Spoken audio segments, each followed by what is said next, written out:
Ijambo ry'Imana uyu munsi.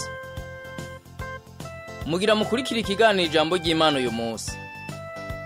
Ijambo ry'Imana uyu munsi ni ikiganiro kigufasha kubaho ubuzima buhimbara Imana, ukagitegurirwa n'ishyirahamwe Transworld Radio mu Burundi.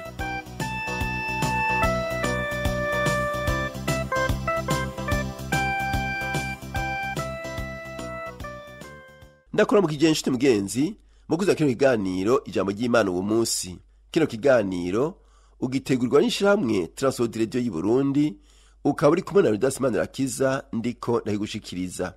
Mu kigo cyacu cy'uno munsi tuvugana ku ijambo ugwanko.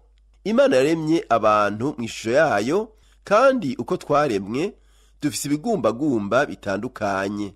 Turashobora kugaragaza umunezero, ubwoba canke ishavu, kandi aho niki kibazo kiri. Iyo dushavuye kubera icaha, tugerageza guhindura iryo shavu mu gwanko canke umujinya. Tugiye kuganira ku gwanko na kamere yagwo yica. Tuvugane ku kuntu rusunika abantu gushaka kwica abandi. Mu gihe cya mbere cy'igitabo cy'imigani kuva ku murongo wa 10 havuga ngo, mwana wanje, abanyabyaha nibakosha ntukemere. Nibakubwira bati ngwino ujane natwe twibundire kwica, dutegere mu mpisho uwutagira igicumuro atanyanduruko. Tubamire nk'ukuzimu bakibona ari mirava, nk'abamanuka baja muri rwagwobo. Tuzoronka ibintu vyose vy'igiciro kinini, tuzokuzuza inzu zacu isaho. Fadikanya natwe twese tugire umufuko umwe. Mwana wanje, ntuzogendane nabo mu nzira, ubuze ikirenge cawe inzira yabo, kuko ibirenge vyabo vyirukira gukora ikibi, kandi bihutira kuvisha amaraso. Kuko umutego utegega ubusa ikiguruka cose iyo kibibona, kandi abo bibundira kuvisha amaraso yabo, bategera mu mpisho ubugingo bwabo. Uko niko inzira z'umuntu wese ahahamiye inyungu zimeze. Inyungu ikuraho ubugingo bwa nyeneyo. Turabona ko ijambo ry'Imana ritwigisha kutarondera inyungu zibonekera mu nzira mbi, kutumvira abatwosha baduhamagarira kugabitanya. Hari imice itandukanye canke urugezo rw'ugwanko. Rimwe na rimwe amajambo avuzwe usanga yuzuyemwo agahemo n'ugwanko. Yesu aratuburira mu butumwa bwiza bwanditswe na Matayo igice ca 5 ko tudakwiye kwita abantu ibijuju, kandi ushobora kuvuga uti simbona ijambo ubujuju muri iki gisomwa. Ni vyiza, ariko nubwo ari uko ni ururimi rw'ike arameya ruvuga ngo raka. Iryo ni ijambo ryo gusuzugura, risobanura ko wafashe umuntu nk'uko afise umutwe w'ubusa atakirimwo, nk'aho wita umuntu ikijuju. Ibikorwa bikurikira iyo dusuzuguye abandi mu by'ukuri ntibiba bivuye ku Mana, birashobora kuba bibi cyane. Hari inzira zibiri abantu bacumuramwo mu kugira ugwanko. Imwe muri zo ni ukuvomerera ugwanko indani mu mutima. Iyindi niyo kugaragaza canke kwerekana ko wanka umuntu mu bikorwa. Ibi nivyo umukristo ategerezwa kwitondera. Si intambara yo gukunda abandi gusa. Hariho n'abandi bantu bahugerageresha gukora icaha, bakwereka ko wanka abandi. Ku murongo wa 10 havuga ngo, abanyabyaha nibakosha. Mu gitabo cy'imigani igice ca 29 ku murongo wa 10 havuga ngo, abicanyi banka utunganye, ariko abagororotsi barondera ingene bomukiza. Nagenda guhanure, wirinde abantu mwamana, abo wita bagenzi bawe, kuko abantu uhitamwo nk'abagenzi bazokuzanira imigisha canke imivumo. Bazogushikana kwiterambere no kukugira neza, canke bazogerageza kugukwegera mu bigabitanyo. Nk'uko mu migani igice ca mbere habivuga, hariho abicanyi b'imico ibiri. Umuco wa mbere w'abicanyi n'abahonyanga amategeko. Umuco wa kabiri n'abashitsa iyo migabo yabo mibi.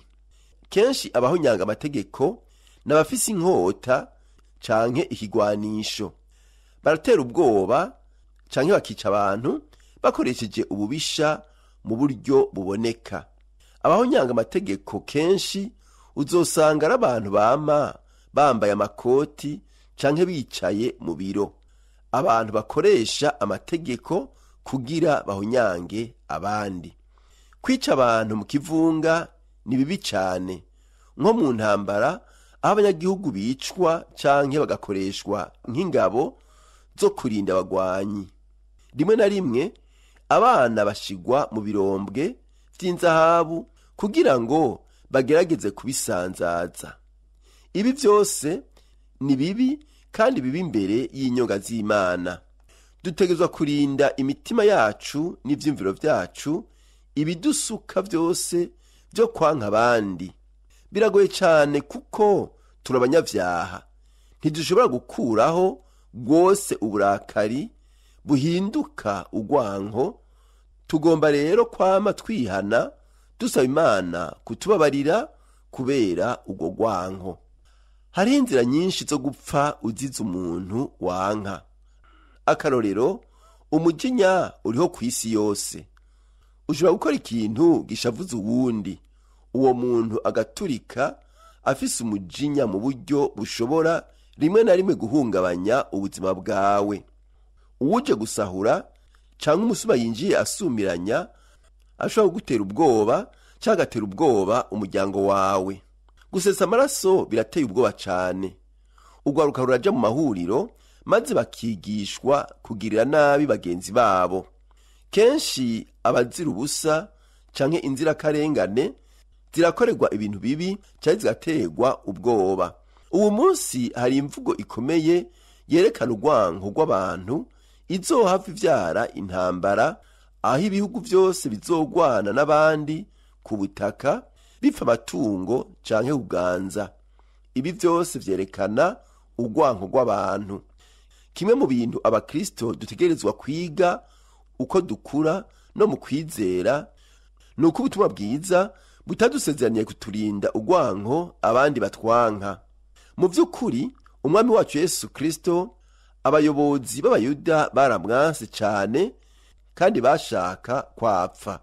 Abayahudi benshi b'ico gihe barakunda Yesu kandi bashaka kugumana nawe, ariko abayobozi nibo babangamiwe na Kristo.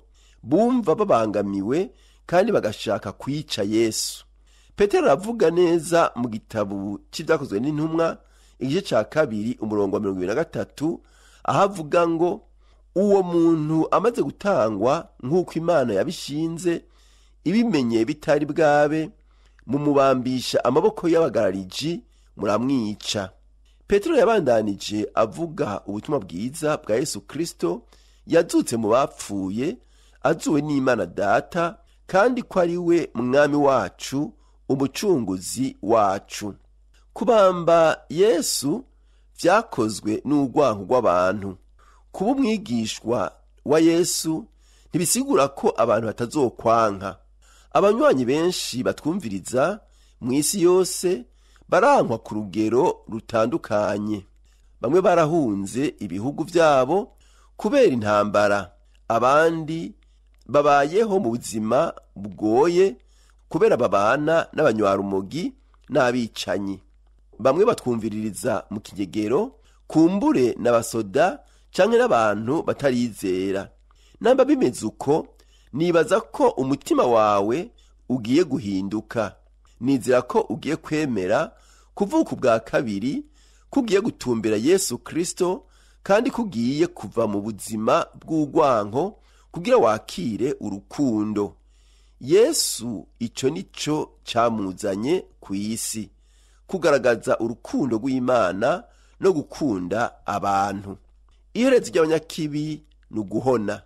Ico nico igitabo cy'Imigani igihimba ca mbere yigisha abakiri bato kumenya ko atari vyiza kandi ko ari amahonero kwanka bagenzi banyu. Muri Bibiliya uhoraho si Imana y'urwanko, ni Imana y'urukundo. Ni Imana ishaka gucungura no gukiza abantu, si ukubahonya. Yesu yarabitubwiye ati, kuko wicisha inkota nawe azokwicishwa inkota. Nizera ko ivyo bifashe ku mutima kandi kuzobona kumbure ko atari vyiza kugira ishavu ryinshi. Si vyiza kugaya abandi no kubasuzugura. Kwiba gutera ubwoba canke kuja mu migwi yica abantu nta mugisha bizokuzanira kandi nta vyiza uzobisangamwo. Yesu Kristo yaje kudukiza ugwanko. Muri buno bugingo birashika tukankwa, ariko urukiza rwacu ruzohoraho. Ukurindwa kwacu kukuri kuzoba mwijuru. Nk'uko abakristo ba mbere bahamwe bakicwa kandi bagafungwa, natwe nuhavugira ngo ivyo ntivyogushikira. Muri ivyo vyose Imana izozigama ubugingo bwawe. Zaburi 97:10 uvuga ngo, yemwe abakunda Uhoraho nimwanke ibibi. Azigama ubugingo bw'abakunzi biwe, akabarokora mu maboko y'abanyakibi. Ubwo kuzigamwa kuzoba neza mwijuru mu bugingo budashira. Akira urukundo rw'Imana, ureke kwanka abandi, ariko ubereke urukundo rwa Yesu Kristo. Imana ikugirire neza. Reka dusenge. Mana Data wa twese uri mwijuru, izina ryawe niryubahwe, ubwami bwawe buze, maze ivyo ugomba bibe mw'isi nk'uko biba mwijuru. Turagushimiye ku rukundo wadukunze rwatumye utanga Kristo Yesu ngo aducungure.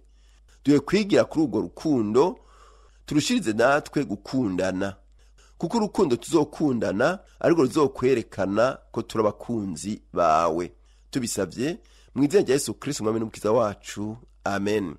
Ikiganiro cyacu cy'uno munsi kigarukiye ngaha, naho ubutaha ufise ikibazo cyo wunganira, telefoni 71 204 197 canke 69 499 619. Iyo ayisanga ko WhatsApp. Urashobora gusanga naho dukorera n'imirohero ya mbere ibararo ryitiriwe Gerard, inimero 27. Mugire ibihe vyiza naho ubutaha.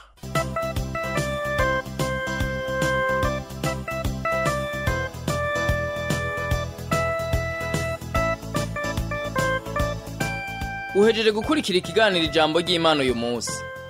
Ufise ico ubaza canke ico wunganira, twandikire kuri email